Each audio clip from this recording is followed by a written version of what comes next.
আজ আমাদের সেই ছোট্ট কাজটা করতে হবে, যে কাজটা আমরা মনে প্রাণে ভালোবেসে করি। রাস্তার সেই ছোট্ট বন্ধুগুলোর কথা মনে পড়ল, যারা কারো না হলেও আমাদের খুব কাছের, যাদের মুখে হাসি দেখলেই মন ভরে যায়, যারা কিচ্ছু চায় না, শুধু একটু যত্ন, একটু ভালোবাসা। আজ ওদের জন্য একটু স্পেশাল মেনু ভাবলাম। হালকা সিদ্ধ চিকেন, সাদা ভাত আর মায়া মেশানো জল।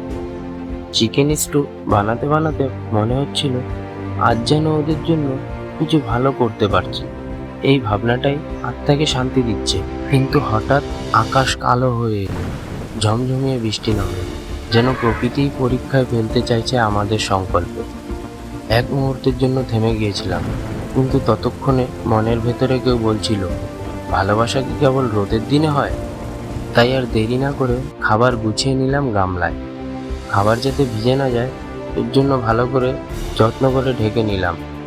বিকেলে সবাই ছাতা মাথায় বেরিয়ে পড়লাম ভ্যান নিয়ে, খাবার দেওয়ার উদ্দেশ্যে। রাস্তার সেই চেনা মোড়, ওরা অপেক্ষা করছিল। হয়তো বোঝে না দিন তারিখ, তবুও জানে আজ কেউ আসবে, একটু ভালোবাসা নিয়ে।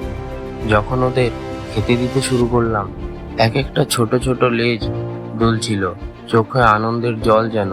কেউ একটু এগিয়ে গা ঘেঁষে বসে, কেউ আবার খেয়ে মুখ তুলে চেয়ে থাকে। সেই চাহনি যেন বলে দেয় ধন্যবাদ। তখন মনটা বলে ওঠে, এই তো জীবনের আসল সুখ। যেখানে পেট ভরে সেখানে মন ভরে, আর যেখানে মন ভরে সেখানেই তো শান্তি। বৃষ্টির ফোঁটার নিচে দাঁড়িয়ে ভেজা মাটির গন্ধ মেখে আজকের দিনটা কেটে গেল, কিন্তু মনের ভিতরে রেখে গেল একরাশ আলো।